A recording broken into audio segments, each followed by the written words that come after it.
Sa bayan ng Nalbuan, isinilang si Lamang, isang pambihirang bata. Bago pa man siya ipanganak, umalis ang kanyang amang si Don Juan upang labanan ang mga kaaway ng kanilang bayan. Pagkapanganak ni Lamang, agad siyang nakapagsalita at pumili ng sarili niyang pangalan. Nais niyang hanapin ang kanyang amang matagal nang hindi bumabalik. Nang siya'y bata pa lang, pinili niyang hanapin ang kanyang ama.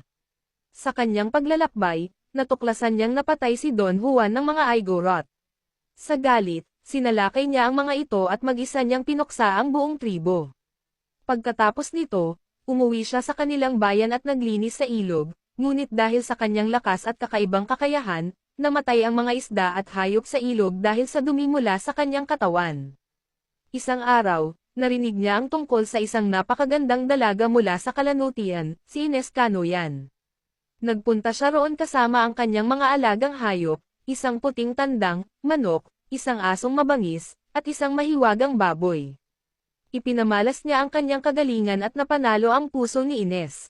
Nagpakasal sila sa kabila ng pagtutol ng iba. Bilang bahagi ng tradisyon, kailangang manghuli si Lamang ng mga isdang rorang at peteng sa dagat. Ngunit sa kasamaang palad, nilamon siya ng dambuhalang isda. Nagluksa si Ines, ngunit sa tulong ng mahiwagang tandang at aso ni Lamang, muling nabuhay ang bayaning mandirigma at namuhay ng masaya kasama ang kanyang asawang si Ines Canoyan. Tinuring siyang bayani ng kanilang bayan, tagapagtanggol at inspirasyon ng kanyang lahi. At dyan nagtatapos ang kahangahangang epiko ng biyag ni Lamang, ang bayani ng Ilocos na may pambihirang lakas, tapang, at pagmamahal sa kanyang pamilya at bayan.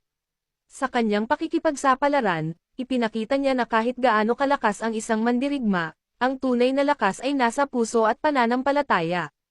Isang kwento ng kabayanihan, pag-ibig, at pagbangon mula sa kamatayan, isang alamat na patuloy na nagbibigay inspirasyon sa mga Pilipino hanggang ngayon. Kung nagustuhan mo ang kwentong ito, huwag kalimutang i-like, mag-subscribe, at i-click ang bell icon para sa mas marami pang kwento ng alamat at epiko ng Pilipinas. Ano ang susunod na alamat na gusto mong aming ikwento? Ay comment mo lang sa ibaba.